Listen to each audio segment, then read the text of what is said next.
Napakaswerte naman ng pusang to.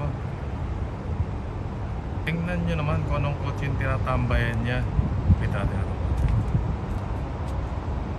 Oh. Mini Cooper. Ang maganda pa dyan, nakapark lang siya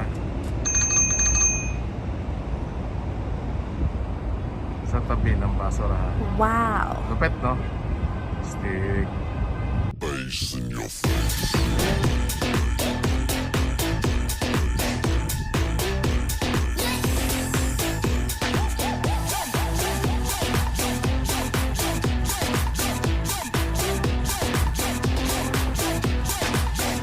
What the hell is going on down there?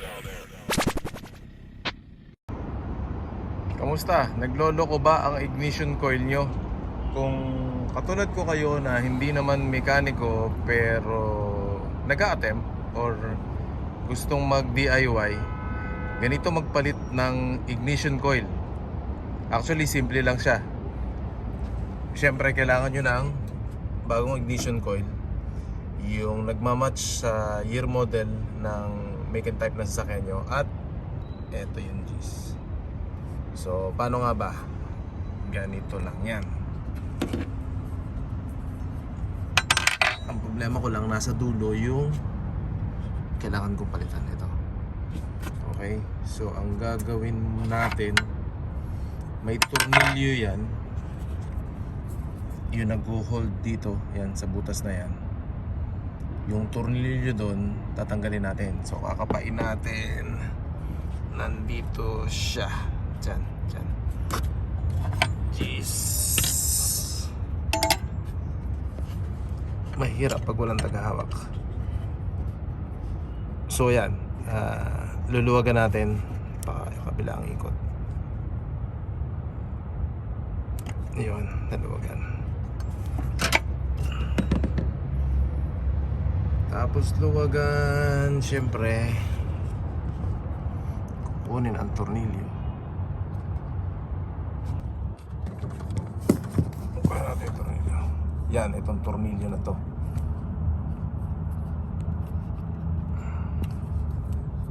Ayun, naluwagan ang tornilyo na yun.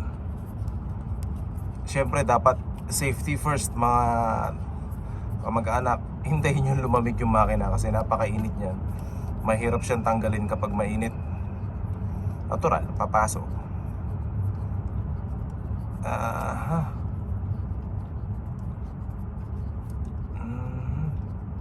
Malapit na. Huwag mainip. Yun, tanggal. So, ibig sabihin, pwede na natin siyang hugutin. Pero, paano nga ba tanggalin itong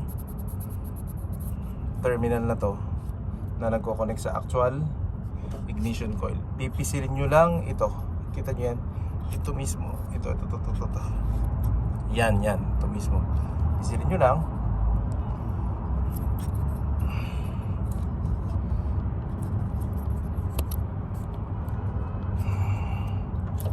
Ayan. Pag napisil nyo na yon, pag napisil mo na yan, hihilahin mo na yan. Tak. Yun. Okay. Nandun ngayon dyan sa loob yung spark plug. Tapos kukunin mo yung bago o surplus for any matter. Tapos shoot mo lang ulit doon. Shoot mo lang yun dyan.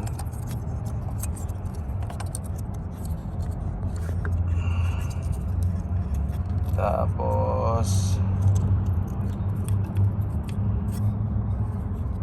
pasok mo lang ulit dyan. Yan. Yun. Yung click na yun. Tapos isakto yung yan. Balik ang tornilyo.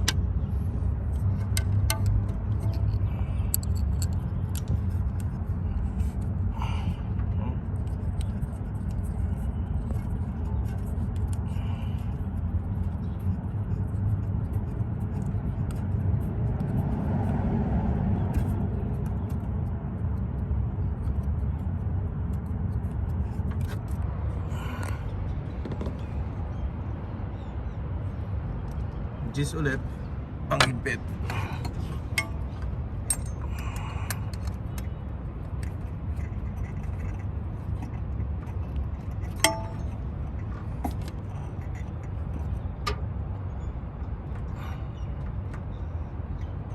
Tandaan, wag sosobrahan ang higpit para hindi ma-lost thread yung tornilyo. Okay. Tapos, yun na yun. Palitan nyo yung ignition ko. Ito yung luma. Yun yung bago. By the way, kaya ako nga pala pinalitan kasi nabasa eh.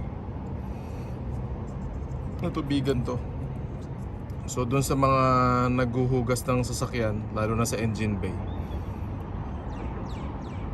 ingatan nyo na mabasa, na iwasan nyo na mabasa itong area na to. Yung ganyan. Eto. Kasi ganoon yung nangyari sa akin. Yan. So ulitin natin, ang pagtatanggal lang yan, ito yung ignition coil na nakasuksok doon, di ba? Yan, di ba? Oh. Para madaling tanggalin, pisilin to. Yun, oh, nakita nyo yun. Di ba? Aangat, oh. Tulak mo ng konti, tapos hila. Yun, di ba? Ganun lang. Tapos, pag babalik mo naman, yun lang. Simple. Okay? Yun na yun. So, simpleng tools lang. Napagpalit na tayo ng ignition coil. Kung nakatulong sa inyo ang video na to, makikilike naman mga kamag-anak. Makikishare na rin. At syempre, huwag kalimutang mag-subscribe. Thank you. Bye. Bass in your face.